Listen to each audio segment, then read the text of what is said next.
오늘 저희 공동체에 주시는 말씀 크게 받는 마음으로 자리에서 잠시 일어서시겠습니다. 시편 17절 말씀 한 목소리로 받겠습니다. 시작. 여호와여, 주는 겸손한 자의 소원을 들으셨사오니 그들의 마음을 준비하시며 귀를 기울여 들으시고. 아멘. 자리에 앉으시겠습니다.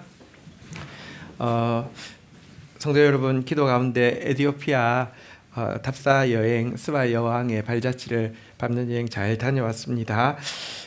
또 우리 성도들 지난 주일에 또 기아 목사님 모시고 은혜롭게 예배 잘 드린 것도 듣고 여러분들이 무척 감사하고 자랑스러웠습니다. 한국에 도착하자마자 집사람에게 문자를 보냈습니다. 김치찌개를 좀 준비해달라고. 먹으면서 행복했고요. 여기 와서 이제 주일 준비를 하는데 보통 이제 주일 새벽은 심야까지 계속 이제 준비를 하는데 어제도 이제 오늘이군요. 새벽 3시에 이제 막 준비하다가 거기 시간으로는 밤 9시거든요. 갑자기 배가 출출해서 컵라면하고 밥하고 김치하고 이렇게 먹는데 너무 행복했습니다. 사실 왜냐고 하면 제가 외국 나가면 한국 식당 찾아가 본 적이 없습니다. 보통 비싸기도 하고 굳이 막 한국 음식 안 먹어도 상관없습니다. 근데 에티오피아 가니까 정말 이거 죽을 것 같더라고요. 음식 때문에. 중간에 선교사님이 김치찌개집 한번 가자고 하는데 엄청 비싼데 갔다가 김치찌개를 탁 먹고 나니까 영혼이 힐링이 되는 것 같은 느낌이 있고요.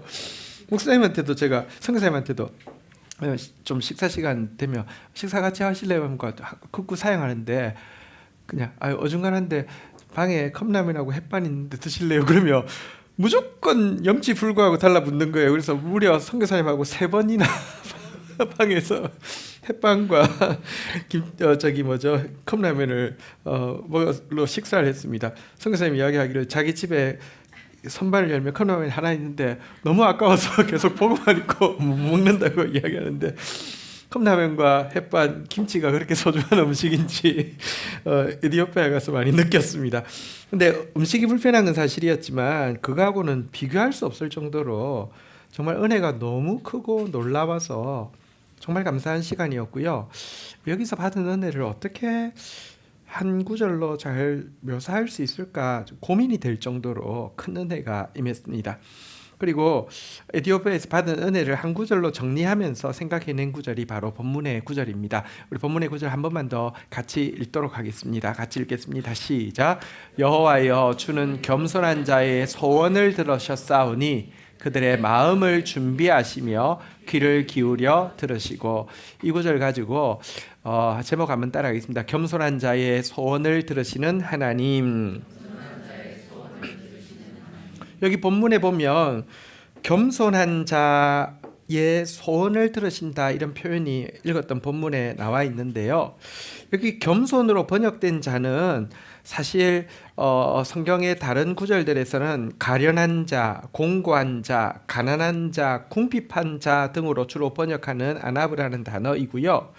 또 소원으로 번역되어 있는 이 단어도 성경의 다른 구절들에서는 주로 탐욕, 소욕, 욕심, 욕망 등으로 번역되는 타바라는 단어입니다. 다시 말하면 가난한 자가 무언가를 막 정말 열정적으로 탐하게 되는 상태를 이야기하는 것입니다. 비천한 자가 무언가를 정말로 욕심을 내고 꼭 있어야 된다라고 이렇게 매달리는 상태를 이야기합니다.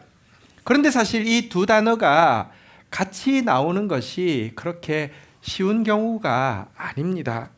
한번 생각해 보십시오.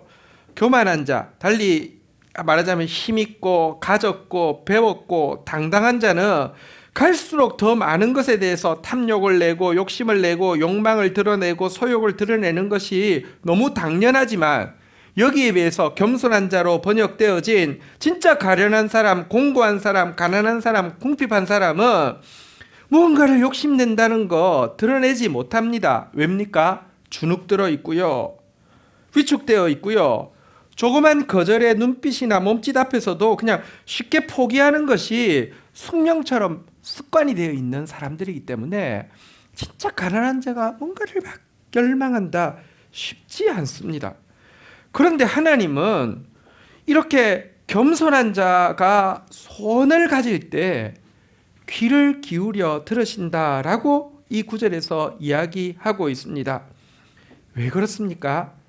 두 가지 정도 이유가 있는 것 같습니다. 첫 번째, 겸손한 자가 가난하고 가련하고 정말 곤고한 자가 어떤 열망을 가지고 소원을 가지고 게 되면요, 자기에게는 자기 마음에는 하나님께 드릴 것이 없기 때문에 이 열망을 소원을 아뢰면서도 수백 번 수천 번 자기들 마음부터 돌아보는 것입니다. 진짜 하나님이 이거 기도해도 될까? 내가 하나님 앞에 구하고 있는 이게 하나님 앞에 합당할까?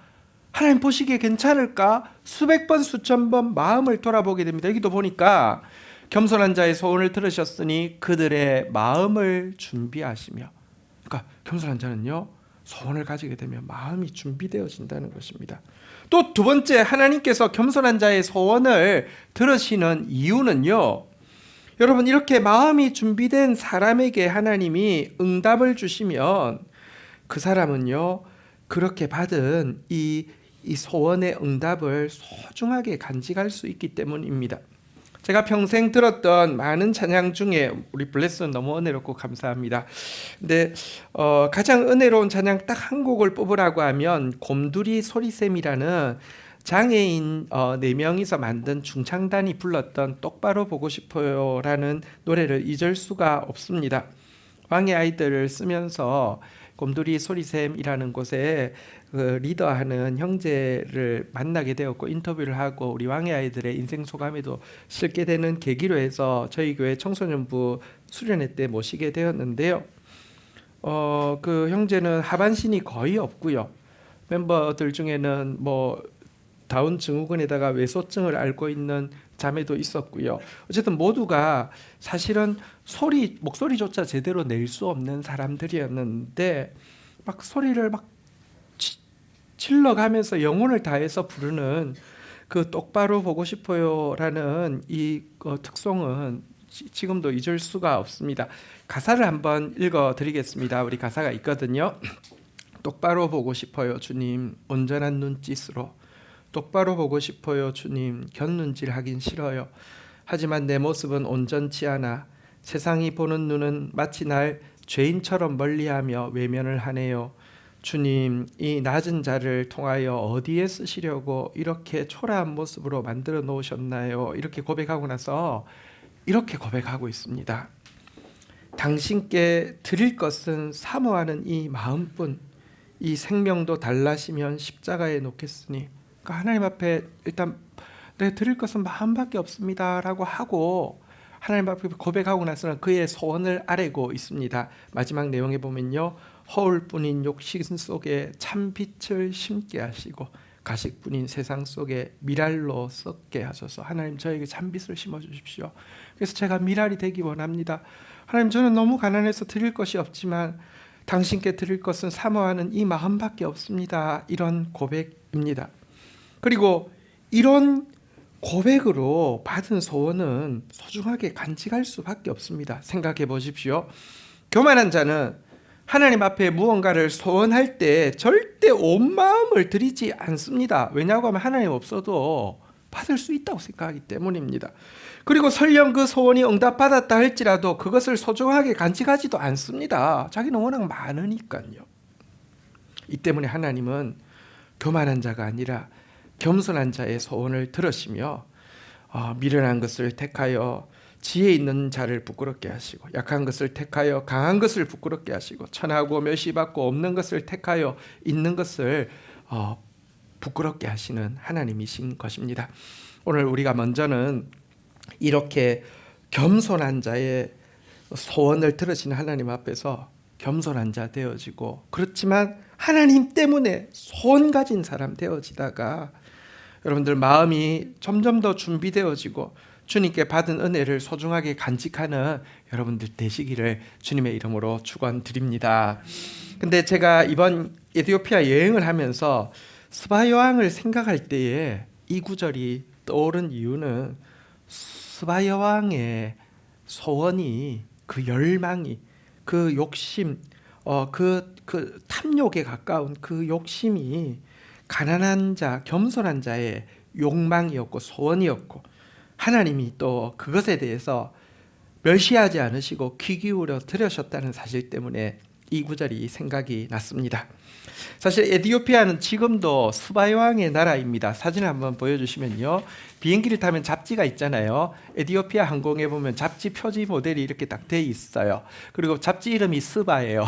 그리고 이렇게 비행기를 타면 마일리지를 적립하잖아요, 그죠? 마일리지가 스바 마일입니다. 이렇게. 근데 이분만 이렇게 생기신 건 아니고요. 제가 스바 여왕의 그 종족이 아마라족인데요. 아마라족이 사는 동네를 갔더니요, 아이들이 사진 찍어도 되냐고 하면 다 찍어달라고 해요. 근데 한번 그때 아마라족, 그러니까 스바 여왕의 후예들, 그냥 동네에 있는 아이들이에요. 한번 그다음 넘겨주시고요. 예, 또 넘겨주시고요. 예, 이렇게, 예, 이렇게 생기셨어요. 좀 비슷하죠, 그죠? 어쨌든 스바 여왕의 나라입니다. 지금도. 그런데 이 에티오피아라는 나라는요, 스바 여왕의 아버지 아바고스라는 사람에 의해서 처음 세워지게 되었고요. 그가 그녀의 딸인 그 스바 여왕, 그러니까 워낙 이름은 마크다입니다. 마크다에게 왕위를 넘겨줌으로 여왕이 되었는데요. 사실 우리에게는 에티오피아 하면 엄청 가난한 나라, 뭐 못 사는 나라, 아프리카 흑인의 나라, 뭐 이런 정도로만 생각이 되지만, 사실 에티오피아의 수도 악숨은요, 우리가 가보면, 제가 이번에 악숨에 가서 많이 놀랐습니다. 기록된 자료들이 전부 다 유실되어지고, 또 이렇게 무덤의 부장품들이 전부 다 도굴되었기 때문에 정확한 연대를 측정할 수는 없지만, 그래서 사실은 이제 에티오피아 자체는 기원전 10세기 정도부터 이렇게 그 악숨에 이렇게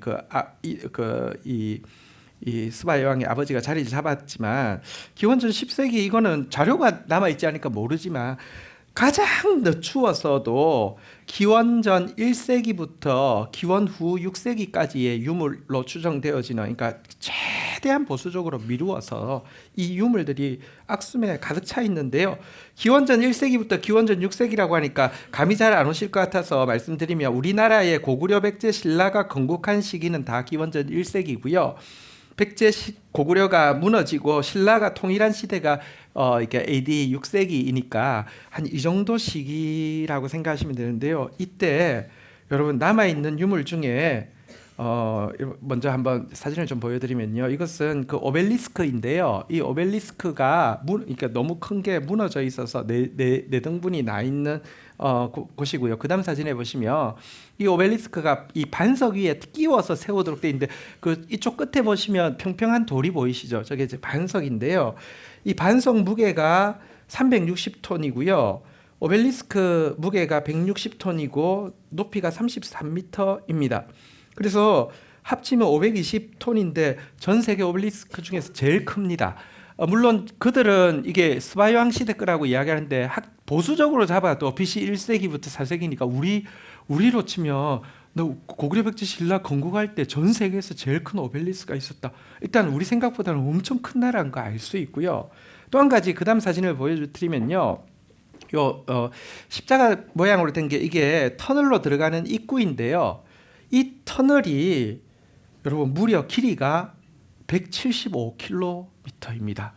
여기서부터 홍해까지 터널이 뚫려 있고요. 전차 2대가 갈 수 있는 것입니다. 물론 아직 발굴하다가 발굴이 중단되었고요. 독일팀에서 발굴하다가 중단됐는데 독일팀 발표가 175km, 그러니까 중간중간이 무너져 있어서 들어갈 수는 없지만, 그러니까 생각보다 엄청나게 큰 고대 문명을 가지고 있는 나라였습니다. 왕위에 오른 그녀는 나라를 정말 바르게 통치하고 싶어 했고, 그러던 차에 솔로몬이 지혜로 나라를 다스리는데 그 나라가 너무 복되다는 소식을 듣고 고민하다가 무려 나라를 2년이나 비우는 결단을 가지고 그 먼 여정을 떠나게 된 것입니다.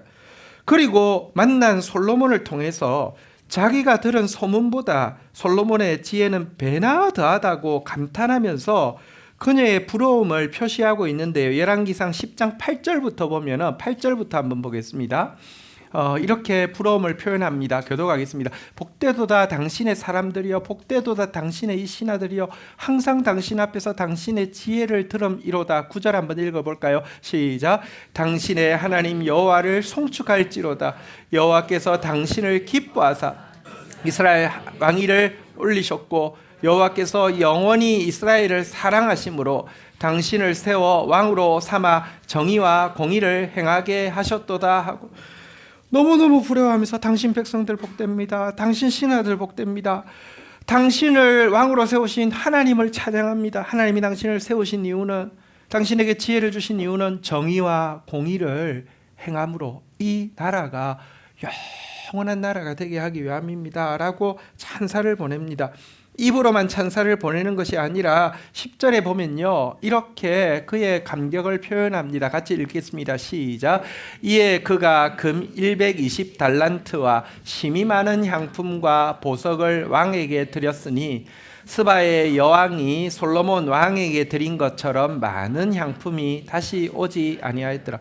금도 120달란트면 엄청난 양이고요. 향품, 스바가 이 에티오피아가 향품의 생산지입니다.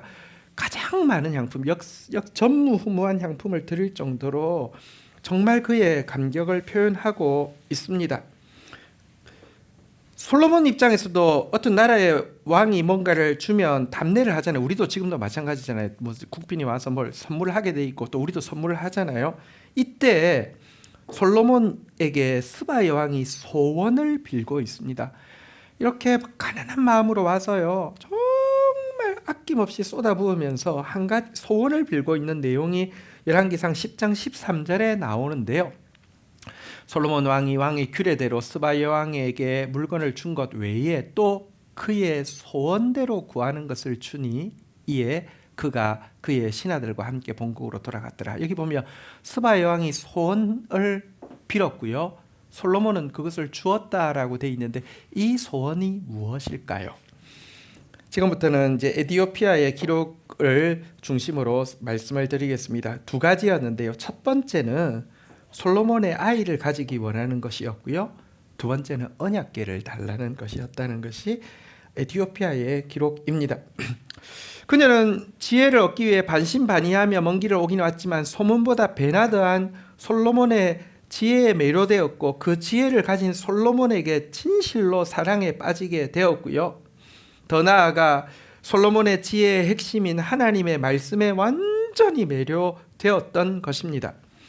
이 중 첫 번째 소원은 솔로몬이 듣는 것이 어려웠을까요? 쉬웠을까요? 하나도 안 어려웠습니다. 아주 기뻐하면서 그날 밤 스바 여왕과의 잠자리를 가지게 되었습니다. 왜냐하면 사실 이미 솔로몬은 이집트 바로의 딸과 정략 결혼을 맺은 상태였고요. 또 솔로몬에게 스바 여왕은 유일한 사랑이 아니었습니다. 11장에 가면 수많은 이방 여인들과 사랑에 빠졌다라고 기록에 나와 있습니다. 하지만 스바 여왕에게는요, 정말 하나님의 지혜를 가진 그 솔로몬이 유일한 사랑이었습니다. 솔로몬은 스바 여왕에게 만약 당신이 임신하여 아들을 낳게 된다고 하면 이름을 메넬리크라고 지어달라고 말했습니다. 이 메넬리크라는 단어 이름은 뜻이 있는데요, 솔로몬이 성전을 건축하고 봉헌할 때 하나님의 영광이 성전에 가득 임했잖아요, 그죠? 그 영광이 가득 임한다는 단어가 히브리어로 마레라는 단어인데 이게 그 이름으로 고치면 멜레리크가 되는데요. 그러니까 하나님의 영광이 가득 임할 것이라는 뜻으로 멜레리크라고 지으라고 했는데 대단히 중의적인 의미가 있습니다. 어쨌든 성전을 처음 지을 때 그 영광이 어쨌든 그 아들에게 있으라, 뭐 이런 이름을 지으라고 이야기했고요. 스바 여왕은 이제 이 소원대로 아이를 가지게 되어서 고향에 돌아와서 아이를 낳게 되었는데 에티오피아 가니까 기록에는 한 아이가 아니라 쌍둥이를 낳게 되었습니다. 하지만 이 쌍둥이를 낳고 나서 그녀는 다시 전혀 결혼하지 않고 독신으로 지내게 되었다. 솔로몬을 향한 사랑을 가지고 독신으로 지내게 되었다. 이렇게 기록하고 있음을 보게 됩니다. 먼저 이 사실이 팩트일까부터 조금 의심이 들 수 있잖아요. 스바 여왕이 솔로몬 사이에서 아들을 낳았다? 팩트일까? 근데 이거는 사실은 팩트 여부를 따질 필요가 없는 팩트 중에 팩트입니다. 에티오피아의 곤다르라는 지역 근처에 레이크 타나라는 마을이 있는데요. 이 마을에는 에티오피아 사람들이 팔라샤라고 부르는 종족이 한 20만 명이 살고 있습니다. 이 팔라샤라고 불리는 사람들, 팔라샤라는 단어 자체가 외국인이라는 뜻입니다. 에티오피아 사람들이 외국인이라고 부르는 사람들이 쭉 살고 있었는데요. 이들은 솔로몬 왕과 스바 여왕 사이에서 난 후손이라고 주장을 하고 있고, 그들은 바로 이 지금까지도 유대교를 믿고 유대교의 절기, 유대교의 제사제도, 유대교의 정한 음식, 부정한 음식 규례를 그대로 지켜오고 있습니다. 사실 에티오피아는 솔로몬 시대에 하나님의 율법도 받아들였지만 예수님 부활하시고 직후에 쿠스 네시가 유월절을 지키기 위해 왔다가 빌립에게 세례를 받고 예수님도 믿게 되었습니다. 그래서 AD 325년 에자나 황제 때 기독교를 국교로 공포하였고 지금은 다 기독교입니다. 그런데 이 팔라샤라는 사람들은 유대교를 고수했고요. 그것 때문에 박해를 받게 되었지만, 그리고 에티오피아 사회에 섞이지 못했지만 그렇게 수천 년을 지나게 되었고요. 1948년도에 이스라엘이 건국되어지고 이 소문을 듣고 찾아가서 유전자 검사를 해보니까 유대인이 맞아가지고요. 1980년대 중반부터 모세 작전, 솔로몬 작전이라는 이름을 통하여서 사실 이제 에티오피아가 왕조가 3,000년을 유지되다가 1974년대 공산 쿠데타로 무너지게 되거든요. 그때 이들을 다 학살하는 일이 생기자 이들을 비행기로 실어 나르게 되어서 지금까지 10만 명 정도가 이스라엘로 돌아갔고요. 10만 명이 구출을 기다리고 있는 상태입니다. 이들을 블랙 주이시, 그러니까 피부는 까만데 유대인이어서 블랙 주이시라고 하는 것을 보며 스바 여왕과의 사이에서 아이가 태어났고 그가 멜레리크 황제로 이렇게 혈통을 이었다는 것은 팩트 중에 팩트입니다. 자, 두 번째 이야기로 한번 좀 넘어가 보도록 하겠습니다. 그러면 이 언약궤를 달라고 했던 부탁은 어떻게 되었을까요? 여러분, 사실 그녀는 앞에서 살펴본 바대로 금 120달란트의 재물과 전무후무한 향품을 바칠 정도로 이 언약의 말씀, 지혜의 말씀을 귀하게 여기고 있었고요. 또 한 가지는 솔로몬을 사랑했지만 솔로몬이 이 하나님의 말씀을 버리고 타락할 것이라는 징조를 감지하고 있었던 것 같습니다. 실제 스바 여왕의 방문을 다룬 열왕기상 10장이 지나고 11장 가자마자 솔로몬이 수많은 이방 여인을 사랑하고 그들의 신을 섬김으로 말미암아 여호와의 말씀을 버리고 하나님께서 나타나셔서 여호와의 말씀을 버린 것에 대해서 책망하셨지만 결국 그대로 사는 모습이 나오는 것을 보아서는 그녀가 그런 어떤 느낌이 있었기 때문에 언약궤를 달라고 부탁을 했던 것 같습니다. 이미 솔로몬에게는 언약궤의 말씀이 유일한 지혜의 자리를 잃어버리고 있었지만 스바 여왕에게는 언약궤의 말씀은 정말 무엇과도 바꿀 수 없는 유일한 지혜였기 때문에 불가능한 줄 알면서도 이런 요구를 했던 것 같습니다. 그러자 솔로몬이 이렇게 답을 했다고 합니다. 이건 다 이제 에티오피아 기록입니다. 만약 아이가 태어나서 그 아이가 자라서 성전을 건축한 후람처럼 탁월한 인물이 된다고 하면 그 아이로 하여금 내 왕위를 계승하게 하겠습니다라는 말로 언약궤를 준다는 말을 대신하려고 했습니다. 그럼에도 불구하고 스바 여왕은 할 수만 있으면 왕위는 필요 없고 언약궤를 달라고 다시 한번 재차 부탁을 했지만 들어지지 않았습니다. 어쨌거나 그날 밤 스바 여왕과의 관계를 가지고 잠자리에 든 솔로몬은 한 가지 꿈을 꾸게 되었는데요. 찬란한 빛이 이 예루살렘에 비치고 있었는데 갑자기 사라져 그 빛이 에티오피아로 옮겨가는 것을 보게 되었습니다. 그래서 그 빛이 다시 돌아오기를 원했는데 돌아오지 않더라는 것입니다. 대신에 예루살렘에 이 빛과는 비교할 수 없는 훨씬 강한 빛이, 새로운 빛이 비치는 것을 보고 꿈에서 깨어나게 되었습니다. 뭔가 불길한 꿈 같아서 불안했지만 스바 여왕이 다음 날 고국으로 떠나기 때문에 새끼 손가락에 끼고 있던 반지를 뺏어 주면서 만약 당신의 이 임신하여 아이를 낳는다고 하면 이 반지로 그 아이가 내 아이라는 징조를 삼겠습니다. 그리고 그 아이가 내게로 돌아오면 약속을 지키겠습니다. 그러니까 왕위를 주겠습니다. 이런 약속을 했다고 합니다. 메넬리크가 태어나서 자랐고 아버지에 대해서 궁금해하자 16세가 된 아들을 반지를 끼워서 예루살렘으로 돌려보내게 되었고요. 그곳에서 19살까지 3년 동안 여러 가지 교육을 받으면서 함께 지나게 되었습니다. 이 기간 동안 솔로몬은 메넬리크를 너무너무 사랑하게 되었습니다. 또 아직 그에게 왕위를 이을 만한 자가 보이지 않았기 때문에 사실은 메넬리크가 그의 첫 아들이거든요. 그래서 그에게 왕위를 이을 것을 이야기했습니다. 하지만 메넬리크는 이렇게 대답했습니다.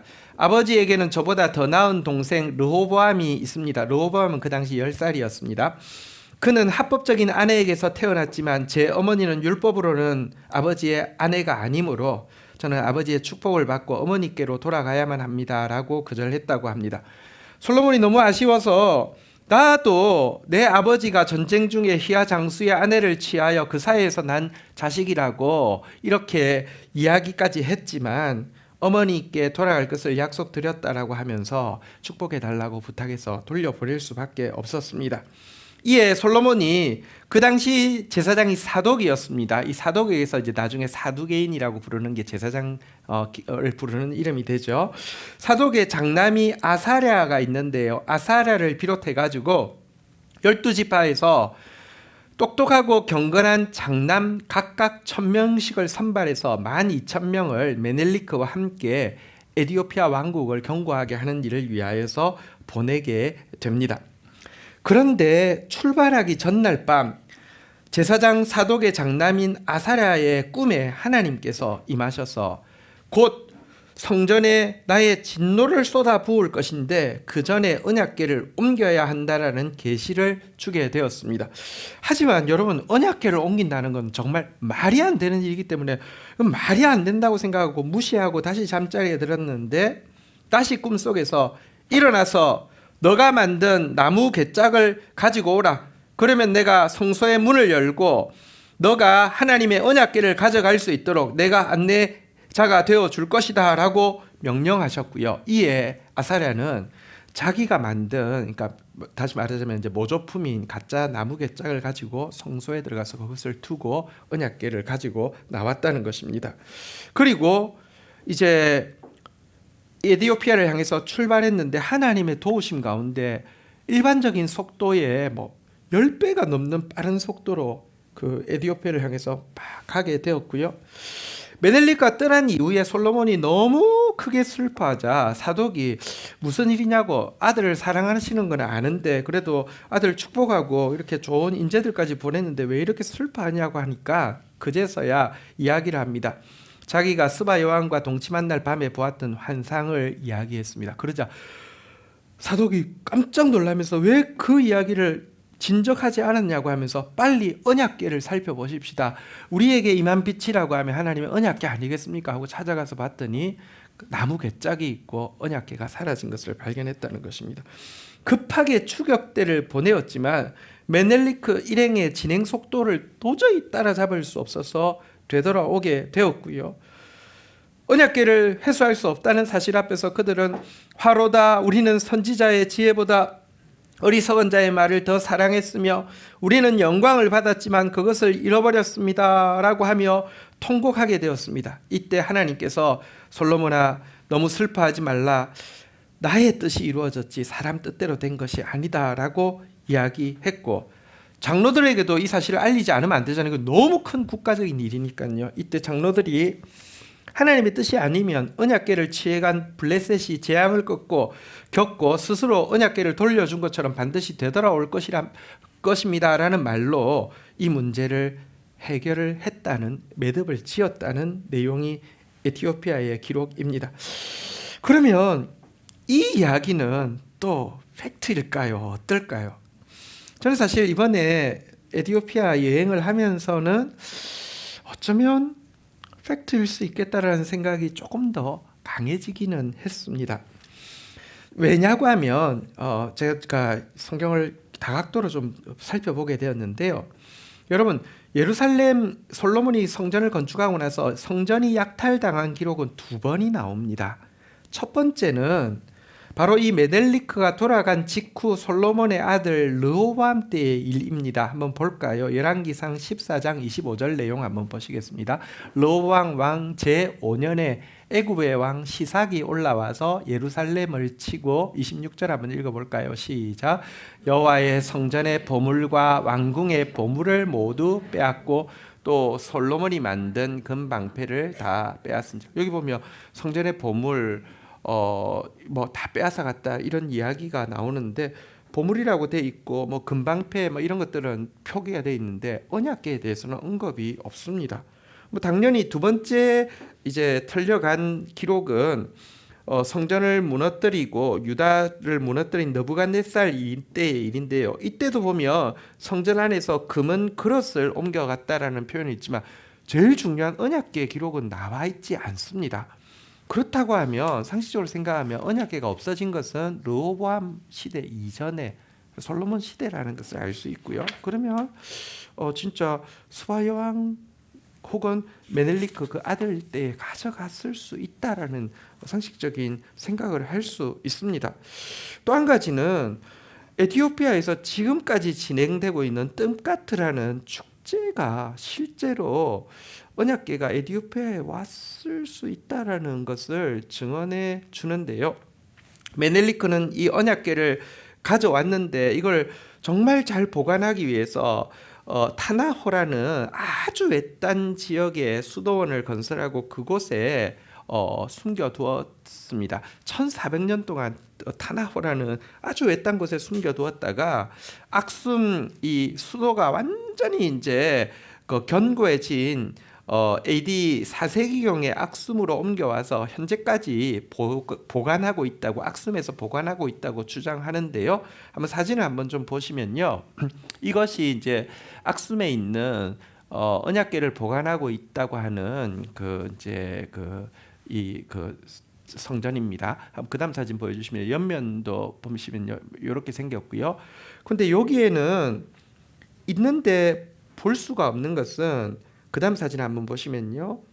제사장 한 사람만 볼 수 있는 지금 저 분 계시죠. 저 제사장 한 사람만 유일하게 그것을 볼 수 있는데 왜냐고 하면 이 제사장은 들어가서 돌아가실 때까지 이 요 안에서 사시고요. 이 한 사람 외에는 아무도 입장할 수 없고 볼 수 없는 것이 그 규례라는 것입니다. 이분은 아바 게베르 메스켈이라는 분이신데 어쨌든 저분만 볼 수 있다 이렇게 이야기를 하는데요.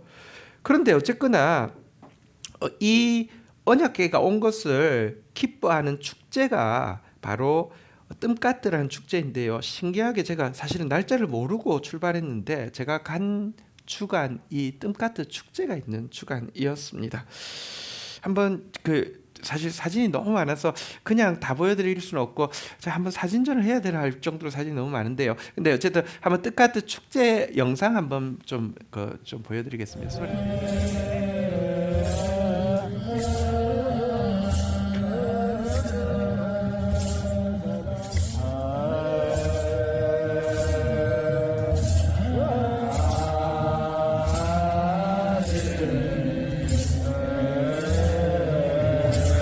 이쪽은 집사님들이고 이쪽은 저기 말하자면 그 목사님들 이렇게 서 있습니다.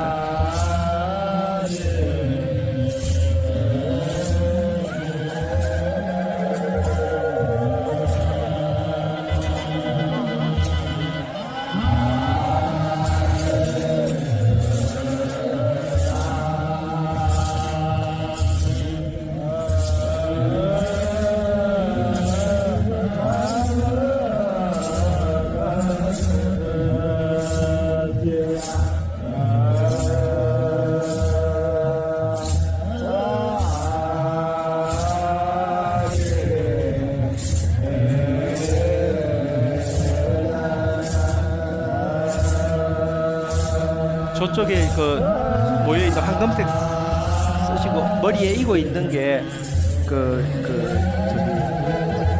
율법서 사본을 각 교회가 가지고 있는 걸 다 가지고 나와서 이렇게 머리에 이고 있는 겁니다.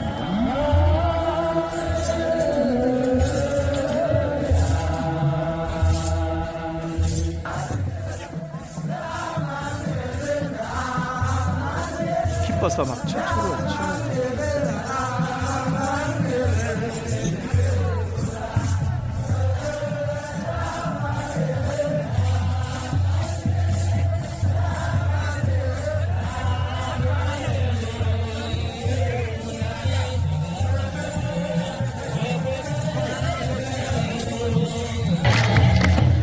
주일학교 아이들이 이렇게 같이 막 춤추고 노래하는 거죠.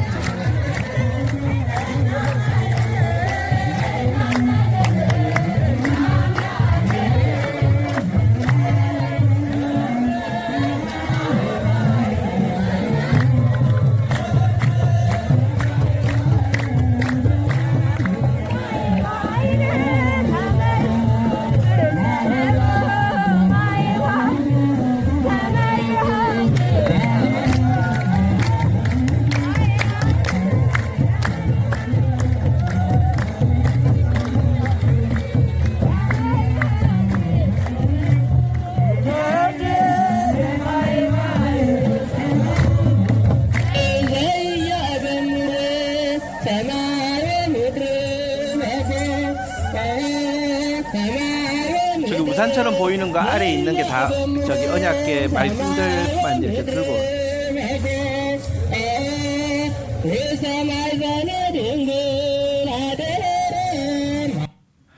네. 그리고 이 축제가 마치고 나면 그 다음날 새벽에는 새벽 기도를 하는데요. 한번 새벽 기도 때 가서 보니까요. 한번 사진이니까 한번 좀 볼까요?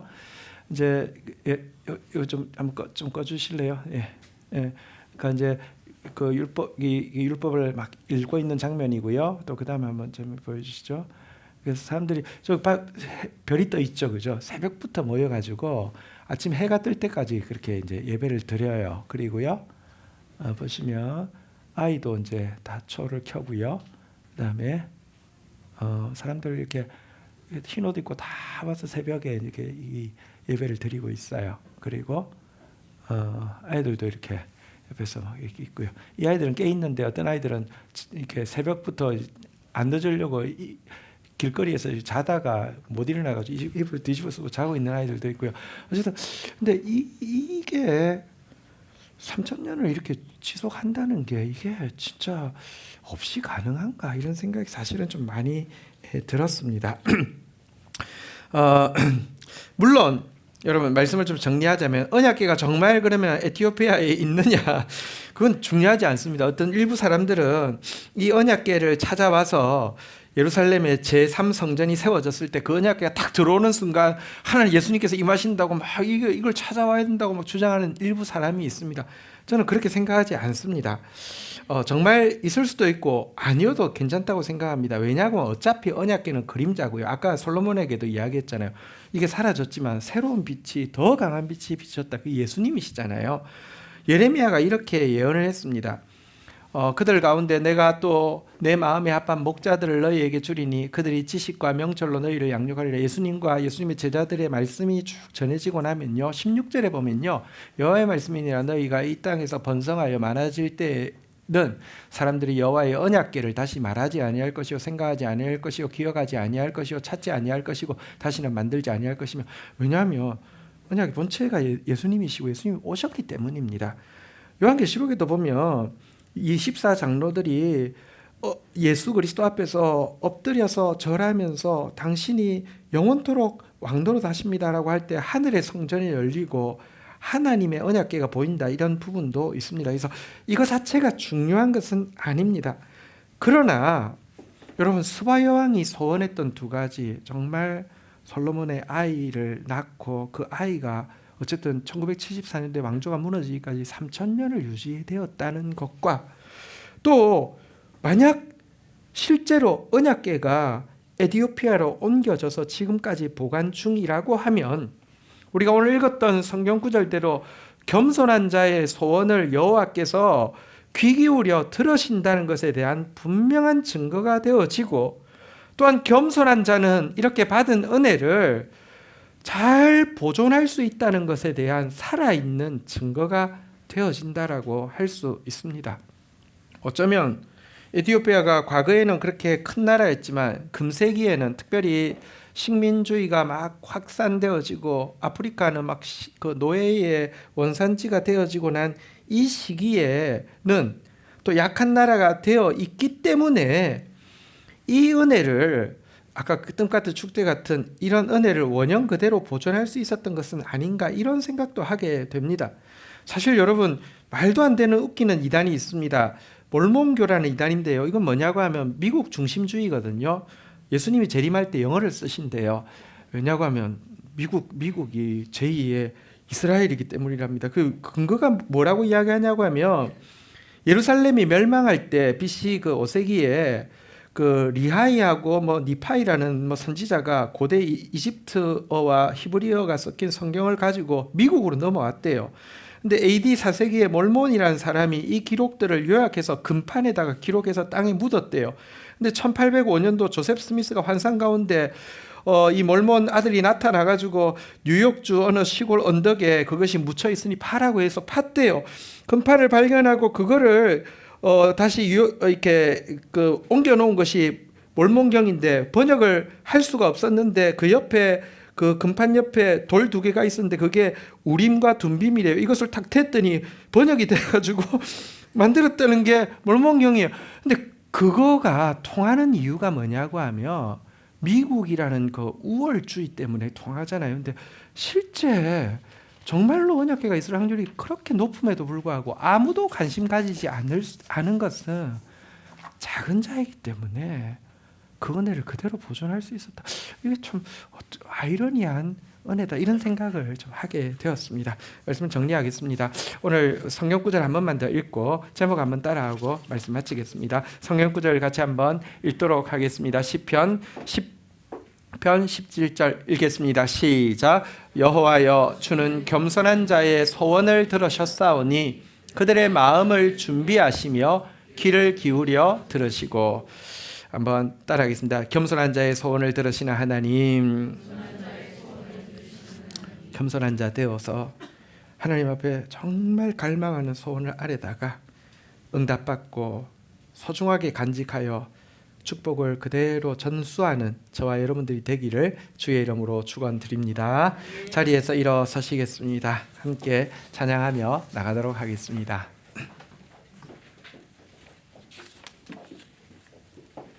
똑바로 보고 싶어요, 주님. 당신께 내 마음 드립니다. 당신께 내 소원을 올려드립니다.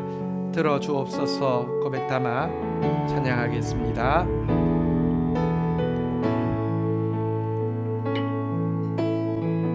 똑바로 보고 싶어요, 주님.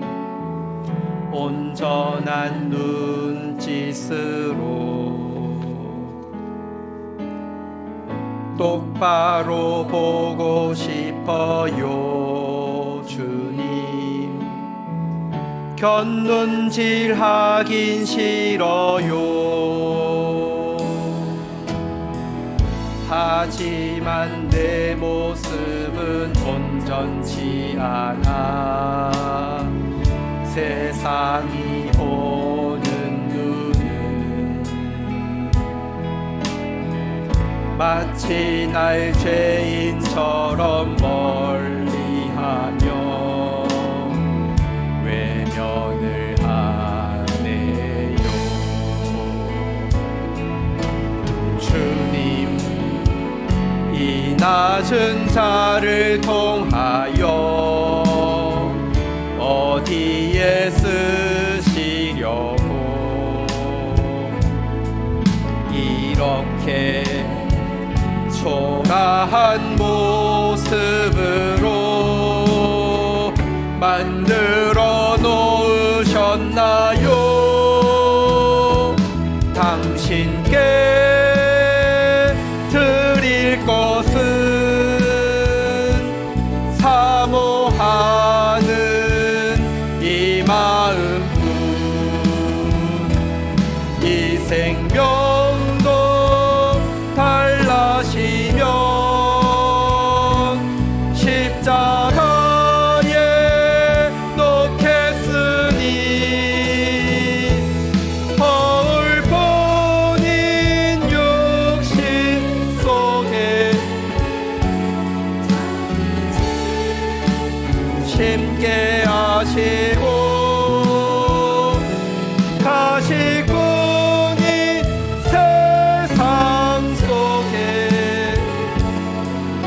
미랄로 썩게 하소서.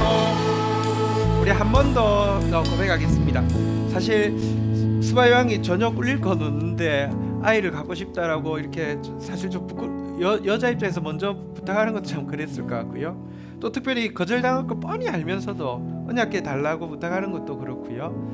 하지만 진짜 간절한 소원과 하나님 앞에서의 마음을 가지고 부탁했고 결국 그렇게 이루어졌던 모습을 우리가 또 생각해 봤는데요. 주님, 당신께 드릴 것은 사모하는 이 마음뿐, 이 생명도 달라시면 십자가에 놓겠으니 허울뿐인 육신 속에 참빛을 심게 하시고 가식뿐인 세상 속에 미랄로 썩는 삶 살 수 있도록 도와주십시오. 우리 소원 담아서 이 찬양 한 번 더 고백하며 나가도록 하겠습니다.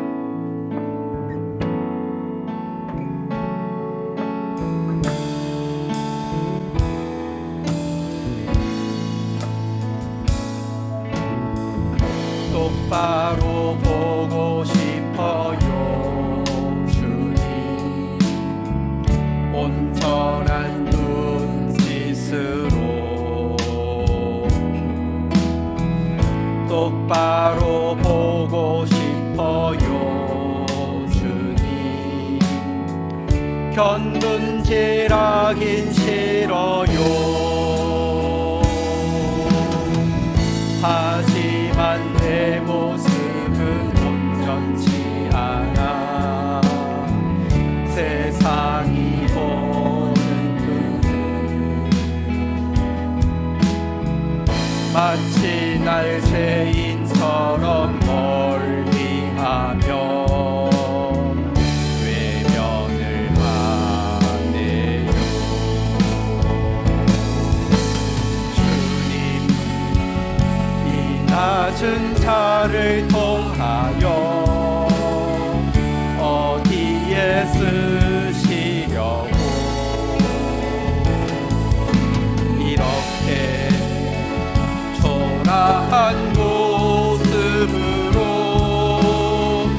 만들어 놓으셨나요? 당신께 드릴 것은 사모하는 이 마음뿐, 이 생명도 달라시며 십자가에 놓겠으니 거울뿐인 새 육신 속에 참빛을 심게 하시고 가식뿐인 세상 속에 미랄로 썩게 하소서. 자리에 앉으시겠습니다. 이 시간 우리 겸손한 자의 소원을 들으시는 하나님, 그들의 마음을 준비시키시며 귀를 기울여 들으시는 하나님 앞에 우리 겸손한 그러나 우리 마음 가운데 내려놓을 수 없는 참된 하나님 주신 소망, 소원 가지고 주님 앞에 기도하며 나가는 시간 가지도록 하겠습니다. 주 하나님, 가난한 자의 열망을 들으시는 하나님, 가난한 자가 열망을 가지게 하심으로 말미암아 마음이 준비되어지게 하시는 하나님, 그리고 그렇게 받은 은혜를 소중하게 두고 간직하게 하시는 하나님의 위대한 섭리를 저희들이 조금이나마 깨닫습니다. 하나님, 어쩌면 우리가 가난해지고 비천해지고 공고해진 것이 사실 이 은혜 주시기 위한 하나님의 소중하고 높은 섭리임을 받아들이게 하여 주옵소서. 그리고 하나님 앞에서는 하나님 열망해도 되고 꿈꾸어도 되고 매달려도 된다는 사실 앞에 다시 한번 저희들이 일어날 수 있도록 도와주시옵소서. 주님, 지금까지 우리의 마음을 예비시키셨다고 하면 주님, 가난한 자의 소원을 들으시는 하나님 응답하여 주셔서 하나님의 그 소중한 빛을 하나님 두고 수많은 사람들에게 보여주는 저희 공동체가 되어지게 하여 주시옵소서. 말씀의 영광을 드러내며 죽어가는 다음 세대를 살려내며 온 세계 가운데 영적인 한류를 흘려보내는 교회 되어질 수 있도록, 우리 되어질 수 있도록 축복하여 주시옵소서. 예수 그리스도의 이름으로 기도 올립니다. 아멘.